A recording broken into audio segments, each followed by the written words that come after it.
Shalom, selamat hari Minggu buat kita seluruhnya, jemaat yang dikasihi Tuhan. Kita kembali berkumpul pada hari Minggu ini bersama dengan keluarga kita masing-masing dalam ibadah saat ini. Minggu kita hari ini adalah Minggu Letare, yang berarti bersukacitalah. Marilah memuji Tuhan atas kemurahan-Nya yang menyertai kita hingga pada saat ini. Oleh karenanya, sebelum kita memasuki ibadah saat ini, marilah bersaat teduh sejenak, kita berdoa di dalam hati.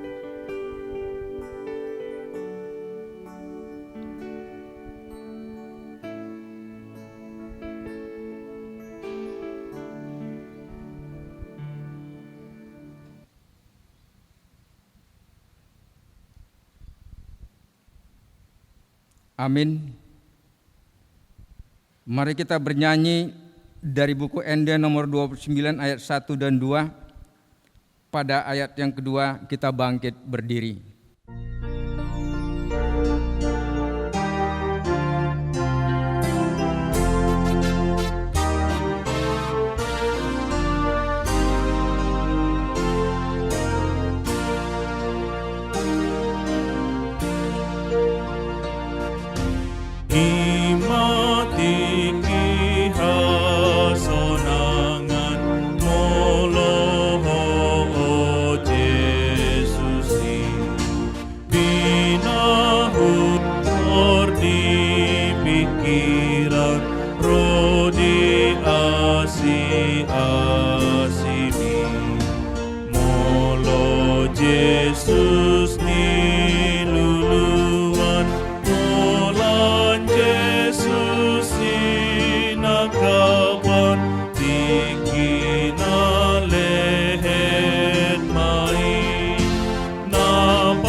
Di dalam nama Allah Bapa dan nama anaknya Tuhan Yesus Kristus dan nama Roh Kudus yang menciptakan langit dan bumi. Amin. Bersukacitalah bersama-sama Yerusalem dan bersorak-soraklah karenanya, hai semua orang yang mencintainya. Bergiranglah bersama-sama Dia segirang-girangnya, hai semua orang yang berkabung karenanya. Aku bersukacita karena dikatakan orang kepadaku, mari kita pergi ke rumah Tuhan. Haleluya. Haleluya. Haleluya. Haleluya.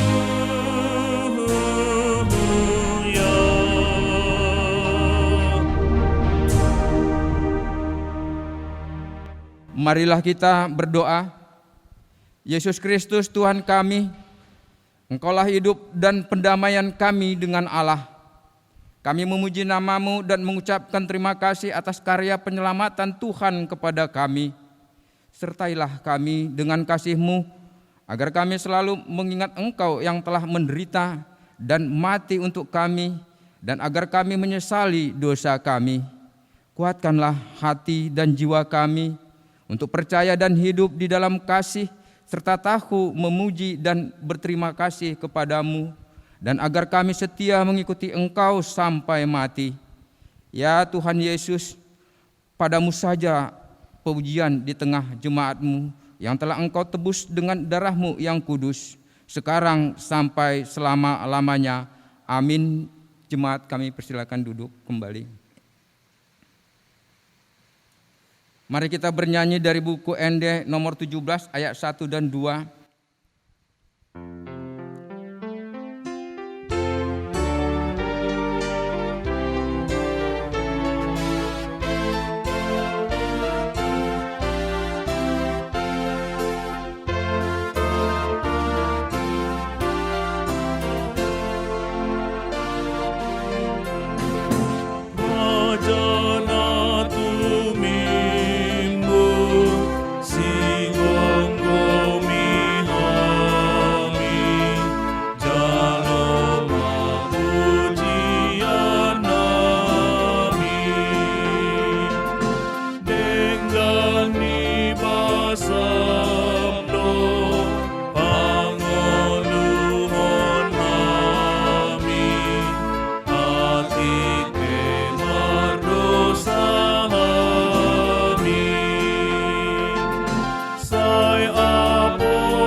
Hukum Tuhan pada minggu ini tertulis dalam Injil Matius pasal 5 ayat 17 sampai dengan 18.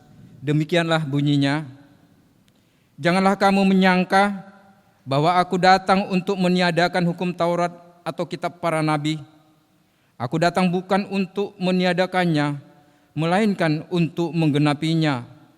Karena aku berkata kepadamu, sesungguhnya selama sebelum lenyap langit dan bumi ini, satu iota atau satu titik pun tidak akan ditiadakan dari hukum Taurat sebelum semuanya terjadi.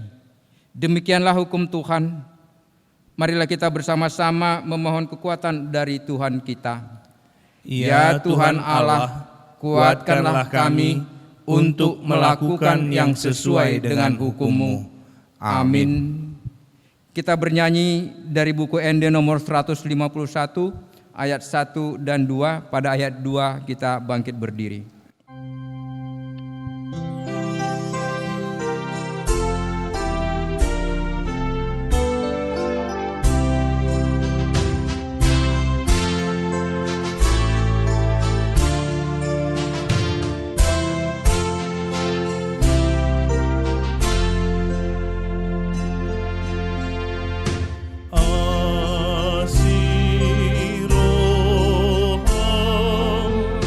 Oh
Marilah merendahkan diri di hadapan Tuhan dan mengaku dosa-dosa kita. Kita berdoa. Ya Tuhan Allah yang Maha Kuasa dan Maha Benar, pengasih dan penyayang, bermurah hatilah Engkau ya Tuhan terhadap kami. Kiranya Tuhan berkenan mengampuni segala dosa dan kejahatan kami. Tiada yang lain yang dapat menjadi pelindung dan penyelamat bagi kami selain dari kasih sayang dan pembenaran-Mu yang tunggal. Karena itu karuniakanlah kami ketenangan dan penghiburan di dalam pengorbanan anak-Mu, Tuhan Yesus Kristus Juru Selamat kami. Amin. Marilah kita berdoa di dalam hati kita masing-masing.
Janji Tuhan akan keampunan dosa-dosa kita, tetapi Dia tertikam oleh karena pemberontakan kita, Dia remukkan oleh karena kejahatan kita. Ganjaran yang mendatangkan keselamatan bagi kita ditimpakan kepadanya, dan oleh bilur-bilurnya kita menjadi sembuh. Kemuliaan bagi Allah di tempat yang maha tinggi. Amin. Jemaat kami silakan duduk kembali. Kita bernyanyi dari buku ND nomor 755 ayat 1.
Firman Tuhan yang menjadi epistel bagi kita pada minggu ini tertulis dalam Bilangan pasal 21 ayat 4 sampai dengan ayat 9.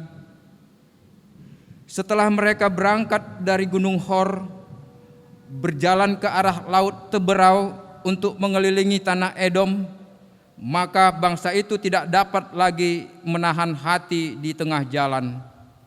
Lalu mereka berkata-kata melawan Allah dan Musa, "Mengapa kamu memimpin kami keluar dari Mesir, supaya kami mati di padang gurun ini? Sebab di sini tidak ada roti dan tidak ada air, dan akan makanan hambar ini kami telah muak." Lalu Tuhan menyuruh ular-ular tedung ke antara bangsa itu yang memagut mereka, sehingga banyak dari orang Israel yang mati. Kemudian datanglah bangsa itu mendapatkan Musa dan berkata, "Kami telah berdosa, sebab kami berkata-kata melawan Tuhan dan engkau. Berdoalah kepada Tuhan, supaya dijauhkannya ular-ular ini daripada kami." Lalu Musa berdoa untuk bangsa itu. Maka berfirmanlah Tuhan kepada Musa, "Buatlah ular tedung dan taruhlah itu pada sebuah tiang. Maka setiap orang yang terpagut, jika ia melihatnya, akan tetap hidup." Lalu Musa membuat ular tembaga dan menaruhnya pada sebuah tiang. Maka jika seseorang dipagut ular dan ia memandang kepada ular tembaga itu, tetaplah ia hidup. Demikian firman Tuhan. Berbahagialah orang yang mendengarkan firman Tuhan serta memeliharanya dalam hatinya. Amin.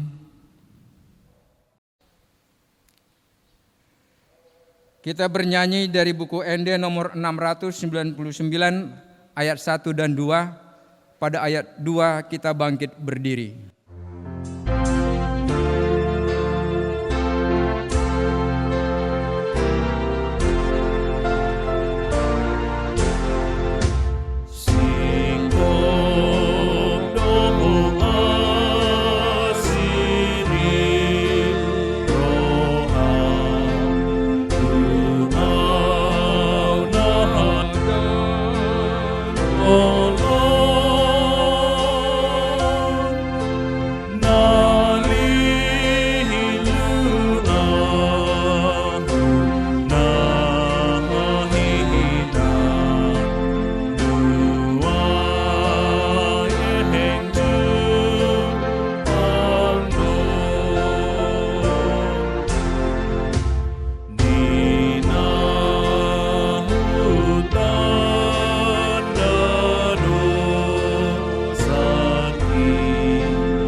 Marilah kita bersama-sama mengaku iman kepercayaan kita sebagaimana teman-teman seiman di seluruh dunia. Kita bersama-sama mengucapkannya. Aku percaya kepada Allah Bapa yang Maha Kuasa, Khalik langit dan bumi. Aku percaya kepada Yesus Kristus, Anaknya yang tunggal, Tuhan kita, yang dikandung daripada Roh Kudus, lahir dari anak darah Maria, yang menderita sengsara di bawah pemerintahan Pontius Pilatus, disalibkan, mati dan dikuburkan, yang turun ke dalam kerajaan maut. Pada hari yang ketiga, bangkit pula dari antara orang mati, naik ke surga, duduk di sebelah kanan Allah Bapa yang Maha Kuasa. Dari sana akan datang kelak untuk menghakimi orang-orang yang hidup dan yang mati.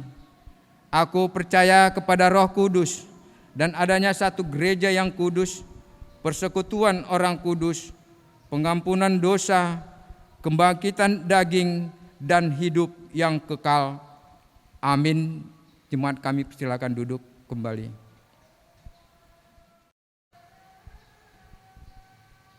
Warta jemaat. Yang pertama, ulang tahun kelahiran dan pernikahan. Majelis Gereja dan seluruh jemaat HKBP Borneo Resort Banjarmasin mengucapkan selamat ulang tahun kelahiran dan ulang tahun pernikahan kepada seluruh jemaat yang berulang tahun periode 8 Maret 2021 sampai dengan 14 Maret 2021. Dapat kita lihat dari daftar warta jemaat. Yang kedua, menyaksikan iman atau lepas sidi. Pada hari Minggu ini, gereja melaksanakan pelayanan lepas sidi kepada Yeni Boru Pasaribu dalam pelayanan ibadah minggu di gereja. Dan mulai saat ini, Yeni Boru Pasaribu menjadi jemaat AKBP Borneo. Mari kita bawa dalam doa agar Yeni Boru Pasaribu boleh menjadi jemaat yang teguh dalam iman dan kepercayaannya kepada Tuhan. Yang ketiga, acara penghiburan.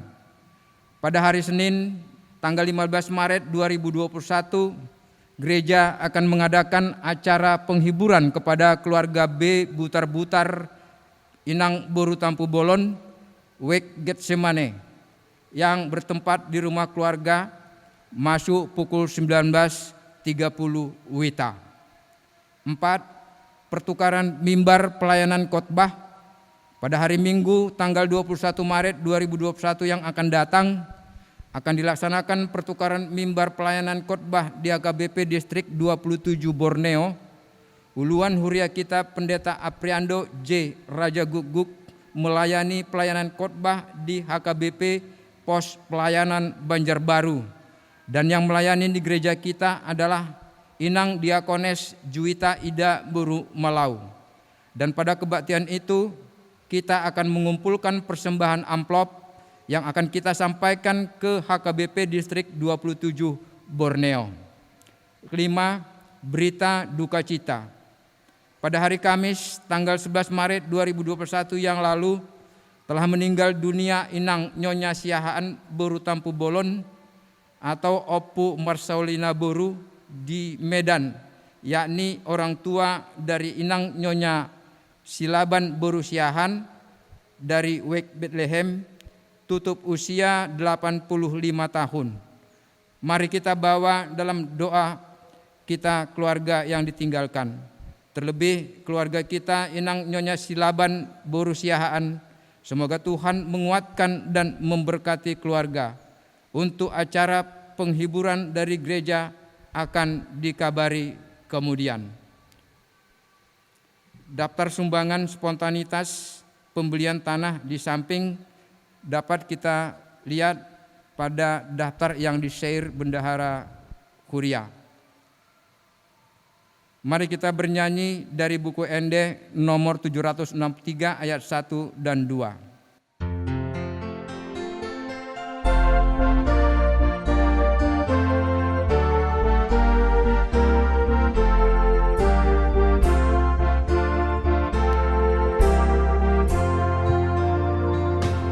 Molo Jesus dongan mi las roham, Jesus si pangurupim las roham, hot hapor seaon mi lohot os ni rohami, mardongaton Jesus si las roham, las roham, las roham, mahardongaton Jesus si las roham, marsinon nang maniho mitang pakirimoni, mardongaton Jesus si las roham.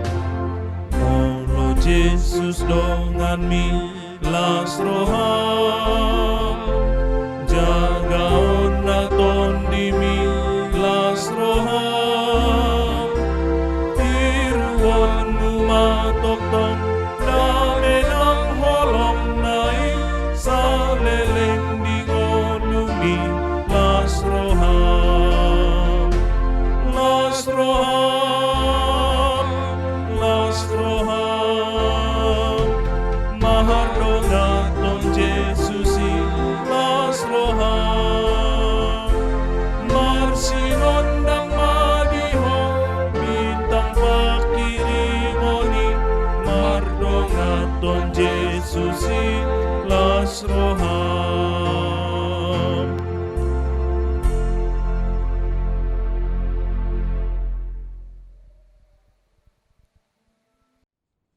Damai sejahtera Allah yang melampaui segala akal, kiranya mengawal hati saudara-saudara sekalian di dalam Kristus Yesus Tuhan kita. Amin. Selamat hari Minggu, saudaraku. Sehat semua, bukan? Puji Tuhan. Puji Tuhan, inilah rekaman ibadah online yang ke-60 dari kami Yayasan BKS Marturia. Tepat pada hari Minggu pertama, kita harus beribadah dari rumah, yaitu tanggal 22 Maret 2020 yang lalu, persis pada Minggu Letare. Kita sudah mulai dengan ibadah online seperti ini. Terima kasih untuk kita semua yang setia menggunakan ibadah online ini, dan biarlah semuanya itu hanya untuk kemuliaan nama Tuhan Yesus kita. Amin. Hari ini kita akan disapa oleh firman Tuhan di Minggu Letare ini, dari firman-Nya yang tertulis dalam Efesus pasal 2 ayat yang pertama hingga ayat yang ke-10. Saya bacakan untuk kita. Kamu dahulu sudah mati karena pelanggaran-pelanggaran dan dosa-dosamu. Kamu hidup di dalamnya karena kamu mengikuti jalan dunia ini, karena kamu menaati penguasa kerajaan angkasa, yaitu roh yang sekarang sedang bekerja di antara orang-orang durhaka. Sebenarnya, dahulu kami semua juga terhitung di antara mereka, ketika kami hidup di dalam hawa nafsu daging dan menuruti kehendak daging dan pikiran kami yang jahat. Pada dasarnya kami adalah orang-orang yang harus dimurkai, sama seperti mereka yang lain. Tetapi Allah yang kaya dengan rahmat, oleh karena kasih-Nya yang besar yang dilimpahkannya kepada kita, telah menghidupkan kita bersama-sama dengan Kristus. Sekalipun kita telah mati oleh kesalahan-kesalahan kita, oleh kasih karunia kamu diselamatkan. Dan di dalam Kristus Yesus, Ia telah membangkitkan juga dan memberikan tempat bersama-sama dengan Dia di sorga. Supaya pada masa yang akan datang, Ia menunjukkan kepada kita kekayaan kasih karunia-Nya yang melimpah-limpah sesuai dengan kebaikan-Nya terhadap kita dalam Kristus Yesus. Sebab kasih karunia kamu diselamatkan oleh iman, itu bukan hasil usahamu, tetapi pemberian Allah. Itu bukan hasil pekerjaanmu. Jangan ada orang yang memegahkan diri. Karena kita ini buatan Allah, diciptakan dalam Kristus Yesus untuk melakukan pekerjaan baik yang dipersiapkan Allah sebelumnya. Ia mau supaya kita hidup di dalamnya. Demikian firman Tuhan. Saudaraku yang dikasihi Tuhan Yesus Kristus, bila kita mendapat hadiah yang luar biasa dan tak terhingga, itu bisa membuat kita tidak bisa berkata-kata, bukan? Seperti itulah juga Paulus di dalam perikop ini atau seluruh surat Efesus ini. Tata bahasa nats ini agak amburadul. Mengapa? Karena surat ini adalah luapan hati Paulus ketika dia melihat keajaiban anugerah, keajaiban kasih karunia Tuhan, sehingga dia tidak lagi memperdulikan tata bahasa. Yang penting baginya, dia bisa meluapkan isi hatinya, mensyukuri anugerah Allah itu. Saudaraku, seorang bapak gereja pernah mengatakan begini, kasih karunia akan semakin kita rasakan keajaibannya bila kita mengetahui betapa malangnya nasib kita akibat dosa. Semakin kita menyadari keberdosaan kita, maka semakin besarlah ucapan syukur kita akan kasih karunia Allah kepada kita. Karena itulah di ayat pertama tadi Paulus memperlihatkan betapa menyedihkannya hidup manusia yang bergelimang dalam dosa. Dia menyebutnya sebagai orang mati, mayat, bangkit. Pasti saudaraku, kita semua pernah melihat mayat, bukan? Bagaimanapun kerasnya kita memarahi atau menghina atau memukuli mayat itu, dia tidak akan pernah berkata apa-apa. Seperti itulah kondisi manusia berdosa, seperti Paulus utarakan di ayat pertama hingga ayat yang ketiga. Dia katakan kita ini adalah manusia yang mati karena dosa kita. Ya, namanya orang mati. Kita diberitahu pun akan dosa-dosa kita, dia tidak akan peduli. Walaupun dia rajin ke gereja, dan walaupun bagaimana pintarnya pengkhotbah menerangkan firman Tuhan tentang penebusan dosa melalui darah Tuhan Yesus, orang seperti itu tidak akan peduli. Semuanya itu baginya hanyalah angin lalu saja. Sangat menyedihkan saudaraku bila kita menjadi orang seperti itu. Dan di dalam nas ini, untuk menerangkan hakikat dosa itu, Paulus menggunakan kata hamartia, yang artinya melenceng, tidak mengenai sasaran, bias. Itulah hakikat dosa, yaitu kegagalan mencapai sasaran hidup yang sebenarnya. Karena itu, dosa bukanlah sekedar berarti pembunuh, penjahat, pengedar atau pemakai narkotika atau koruptor, bukan. Tetapi orang berdosa adalah setiap orang yang gagal mencapai sasaran yang diharuskan baginya. Katakanlah suami yang gagal menjadi seorang suami, yang gagal mengasihi istrinya, atau istri yang gagal menjadi istri yang baik, atau orang tua yang gagal menjadi orang tua, gagal mendisiplinkan anak-anaknya, atau pekerja atau pejabat yang tidak bekerja secara optimal dengan produktivitas yang diharapkan, atau yang gagal untuk mencapai apa yang diembankan kepadanya. Itulah beberapa dari keberdosaan kita. Dari kata itulah kita memastikan, saudaraku, bahwa tidak ada orang yang tidak berdosa, dan akibatnya adalah mati. Karena itulah Bapak William Barclay, penafsir terkenal itu, pernah mengatakan, hidup di dalam dosa itu ibarat bunuh diri. Kesejatian hidupnya hilang karena mereka sudah menjadi hamba dosa, menjadi budak dari hawa nafsunya. Mereka bukan lagi tuan atas dirinya sendiri, tetapi semua hidupnya telah dikendalikan oleh dosa, menjadi budak hawa nafsunya. Karena itulah hidup mereka hanya pantas menerima murka hukuman Tuhan. Mengerikan sekali.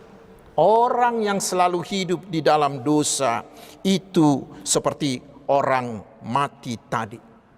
Bisa kita sebut dengan bangkai berjalan, bangkai yang hidup. Tetapi saudaraku, untunglah bagi kita ada berita sukacita. Seperti yang dikatakan firman ini di ayat yang keempat mengatakan, tetapi Allah yang kaya dengan rahmat oleh kasih karunia-Nya yang besar yang dilimpahkan kepada kita. Pertanyaannya, apa rupanya yang Tuhan lakukan bagi kita? Yaitu ketika Allah mengutus anaknya sendiri, yaitu Tuhan Yesus Kristus, datang ke dunia, mulai dari situlah Allah mewujudkan rencana keselamatannya bagi dunia. Lalu apa yang dilakukan Tuhan Yesus bagi kita? Di dalam nats ini Paulus menggunakan 3 kata. Pertama, di ayat 5 dikatakan telah menghidupkan kita bersama-sama dengan Kristus sekalipun kita telah mati oleh kesalahan-kesalahan kita. Kata yang kedua dia gunakan di ayat 6. Dan di dalam Kristus Yesus ia telah membangkitkan kita juga. Dan kata yang ketiga di ayat 6c, dia mengatakan, dan memberikan tempat bersama-sama dengan dia di sorga. Dan di ayat 8 hingga 9, Paulus menandaskan semuanya itu diberikan kepada kita sebagai anugerah, sebagai hadiah. Bukan kita beli dengan perbuatan baik kita, bukan karena kehebatan kita, bukan karena prestasi kita. Tetapi saudaraku, itu hanya diberikan kepada orang yang mau percaya kepada Tuhan Yesus saja. Dan itulah anugerah yang tidak terhingga. Tidak terhingga. Karena itulah John Newton mengubah nyanyian terkenal itu, Amazing Grace. Amazing grace, how sweet that sound, that saved a wretch like me. Kasih yang mengagumkan, yang mau menyelamatkan manusia sampah seperti saya ini. Yang mau menyelamatkan manusia yang tidak berguna seperti saya ini. Itulah anugerah atau kasih karunia. Kasih karunia, gratia atau hadiah adalah sesuatu yang kita terima tanpa usaha kita.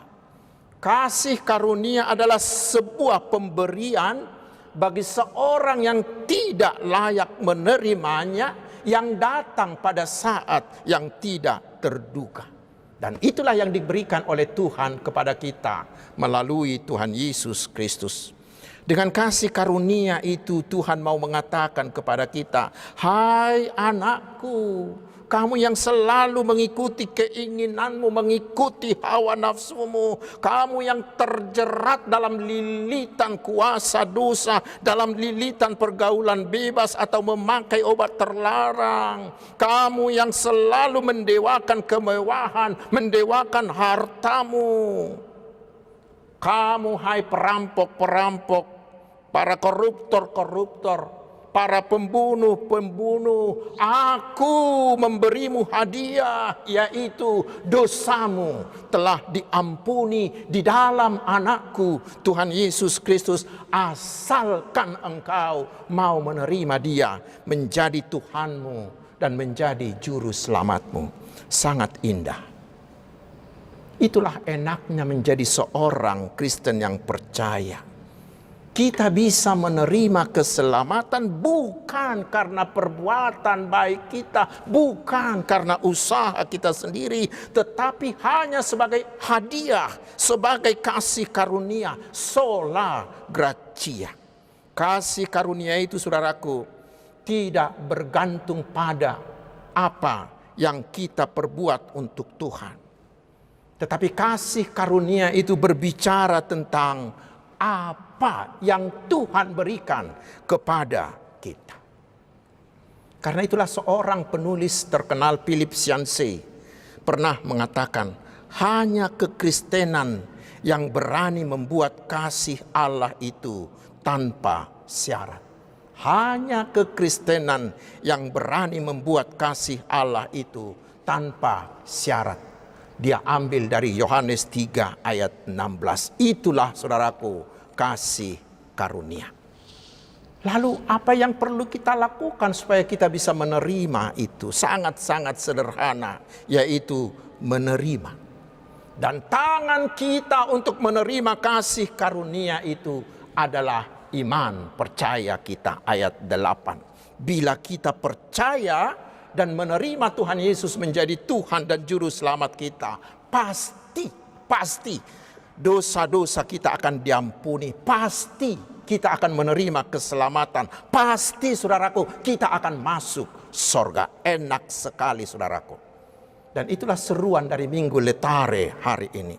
Mengajak kita mari bersuka cita, marlasni roha mahita saluhudna. Mengapa?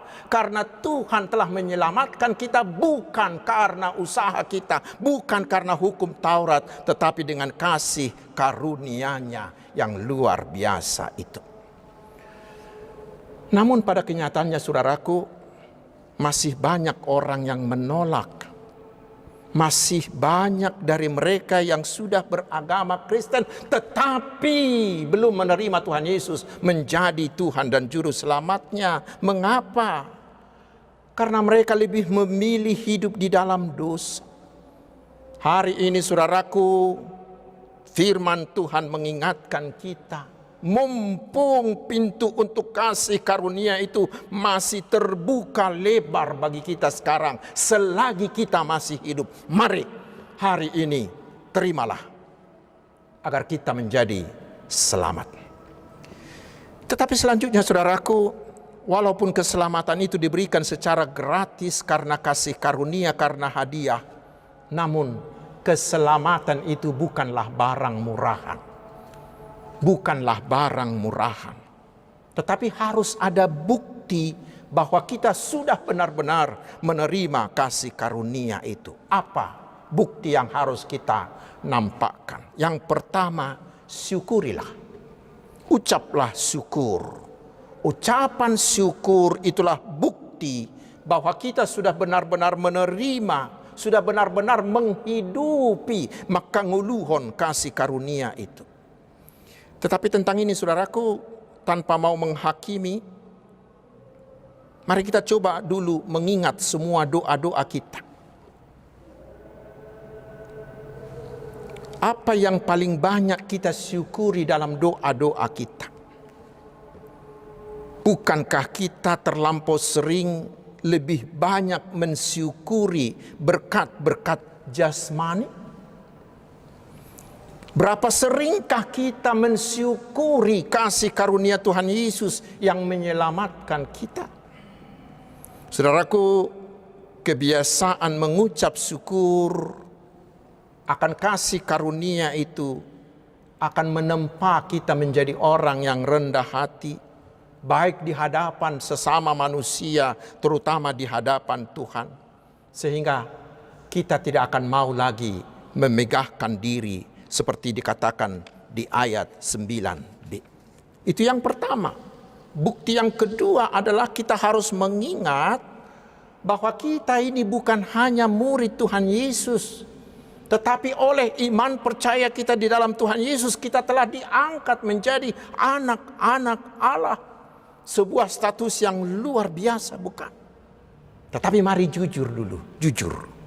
Pernahkah kita menyadari, pernahkah kita bangga atas status sebagai anak-anak Allah itu?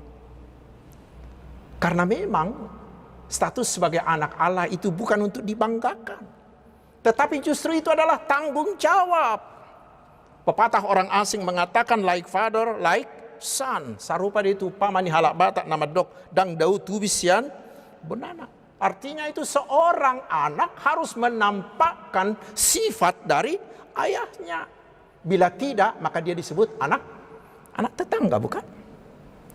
Hubungan bapa dan anak dalam firman Tuhan ini bukanlah hubungan darah, tetapi adalah hubungan iman. Karena itu kita harus membuat hidup kita, bila kita mengatakan kita adalah anak Allah, maka kita harus membuat hidup kita menjadi sepadan dengan kasih karunia yang telah kita terima, yaitu mewajibkan kita mematuhi seluruh perintah Allah. Berperilaku seperti perilaku anak Allah. Berkarakter seperti karakter Tuhan Yesus. Dan itu wajib hukumnya. Sebagai bukti bahwa kita sudah menerima, sudah menghidupi kasih karunia itu.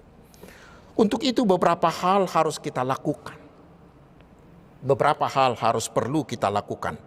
Yang pertama, karena kita telah menerima keampunan dosa oleh kasih karunia Allah, maka kita wajib mengampuni kesalahan orang yang bersalah kepada kita. Walaupun sampai 70 kali. C.S. Lewis, pengkhotbah terkenal itu pernah mengatakan, menjadi seorang Kristen itu berarti mengampuni orang yang tidak bisa diampuni. Karena Yesus Kristus telah mengampuni yang tidak terampuni di dalam diri kita. Sehingga seorang anak Allah tidak boleh menyimpan sedikit pun dendam atau kebencian atau sakit hati terhadap sesamanya. Yang kedua yang berikut, menjadi anak Allah berarti kita bukan lagi hanya menjadi warga negara Indonesia, tetapi kita juga adalah warga kerajaan sorga. Dan dunia ini harus melihat dan merasakan itu. Di mana kita hadir, orang lain merasakan ada anak Allah di dekat mereka. Karena itu tugas kita sebagai warga kerajaan sorga di dunia ini bukanlah membangun gereja, bukanlah membuat KKR yang luar biasa, bukan. Tugas kita utama sebagai anak Allah, sebagai warga kerajaan sorga di dunia ini adalah menyebarkan budaya sorga, memperluas lingkaran pengaruh sorga di mana kita berada. Karena itu setiap anak Allah harus mampu tampil beda dengan dunia, karena kita adalah warga kerajaan sorga yang diutus ke tengah dunia. Maka dengan budaya sorga itulah, maka masyarakat kita akan berubah. Dengan itulah tugas kita sebagai garam, sebagai terang, dan menjadi berkat bagi dunia dapat kita lakukan. Karena itu saudaraku, hari ini mari terima, hidupi, hanguluhom kasih karunia Allah yang telah hadir di dalam Tuhan Yesus, dan buktikanlah itu, tunjukkanlah itu di dalam hidup keseharian kita. Tuhan Yesus memberkati kita. Amin. Marilah kita berdoa. Terima kasih Tuhan atas karunia-Mu yang tak terhingga melalui anak-Mu Tuhan Yesus Kristus Tuhan kami. Engkau telah menghapuskan dosa kami, serta melayakkan dan membenarkan kami bukan karena usaha atau kebaikan kami, tetapi Engkau memberikan keselamatan bagi kami sebagai hadiah, sebagai anugerah. Ya Tuhan, kami mau menerimanya dengan iman percaya kami, dengan menerima Tuhan Yesus menjadi Tuhan dan Juru Selamat kami. Kuatkan kami untuk menghidupi kasih karunia-Mu itu melalui perbuatan nyata kami, agar dunia sekitar kami melihat dan merasakan bahwa kami adalah anak-anak Tuhan yang Tuhan tempatkan di dunia ini. Ya Tuhan, kami memohon belas kasih-Mu. Kiranya segeralah membuang virus COVID-19 ini dari atas bumi ini. Lancarkanlah usaha vaksinasi yang sedang berjalan, dan berikanlah kami hati yang semakin taat untuk mematuhi protokol kesehatan, sehingga itu menjadi alat-Mu membuang virus ini dari antara kami. Kami juga memohon belas kasih-Mu ya Tuhan untuk memulihkan ekonomi bangsa kami. Berilah juga kelancaran dan keberhasilan bagi usaha dan bisnis kami umat-Mu ini. Juga kelancaran untuk studi kami dan semua pekerjaan kami. Berkatilah juga anak-anak kami yang masih harus belajar dari rumah. Berkatilah keluarga-keluarga kami supaya tetap hidup di dalam keharmonisan.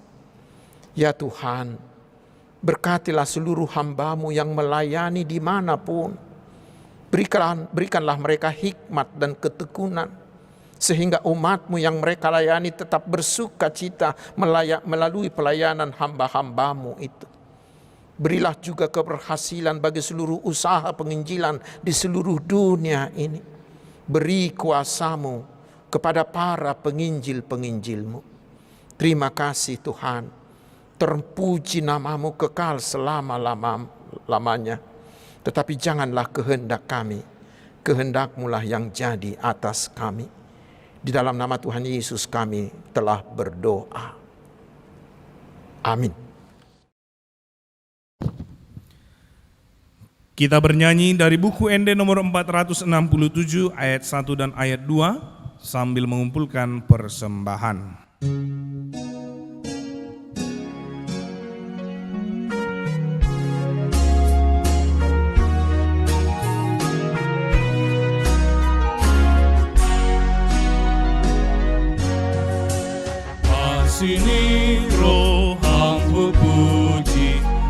Allaho manobusa Dipaia sorohaku Gabe soranganmu Ingananmu rohanami Tondimi manggohi Pake dohot ngolunami Gabe ulami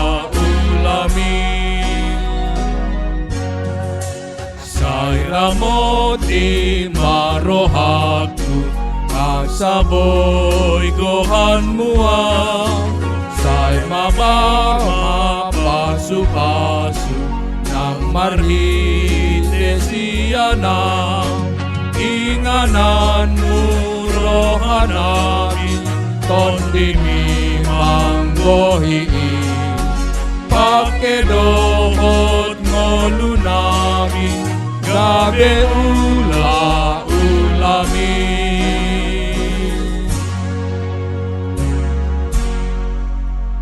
Marilah kita berdoa untuk menyerahkan persembahan kita kepada Tuhan. Ya Allah Bapa kami yang di surga, kami mengaku bahwa Tuhan adalah sumber dari segala karunia yang melimpah dalam kehidupan kami masing-masing. Sebahagian daripada karunia itu kami serahkan kembali sebagai persembahan kepada Tuhan. Terimalah dan berkatilah persembahan umat-Mu ini, agar dapat kami pergunakan untuk pekerjaan dan pelayanan kerajaan Tuhan di dunia ini. Bukalah hati kami untuk mengenal betapa banyak berkat dan karunia yang kami peroleh dari Tuhan, supaya kami senantiasa bersyukur kepadamu, di dalam nama Yesus Kristus Tuhan kami. Amin. Tuhan karuniamu roh dan jiwaku semua nyawa juga hidupku harta milikku semua ku serahkan padamu untuk selama-lamanya.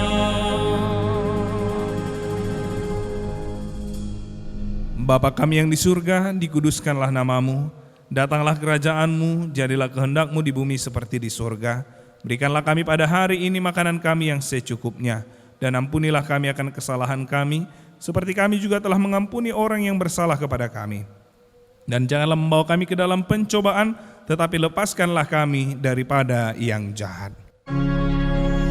Karena Engkau punya kerajaan dan kekuasaan dan kemuliaan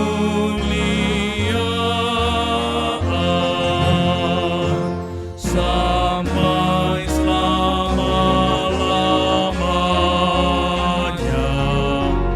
Amin.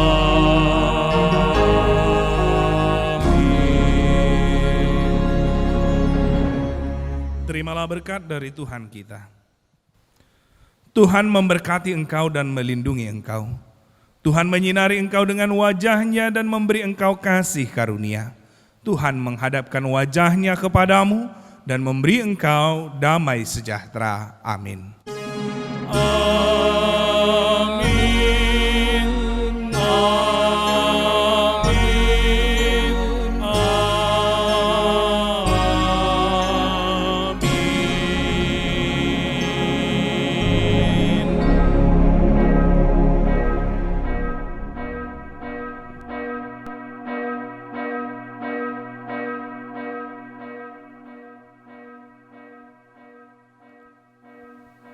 Shalom. Selamat hari Minggu buat kita seluruhnya. Semoga Amang Inang, remaja Naposo Bulung dan anak-anak kami sekolah minggu dijagai, disertai dan diberkati Tuhan kita. Terlebih dalam beraktivitas sepanjang minggu ini, mari menyerahkan diri kepada Tuhan dan biarlah tuntunan Tuhan yang memampukan kita untuk menjalaninya. Tuhan memberkati kita. Horas.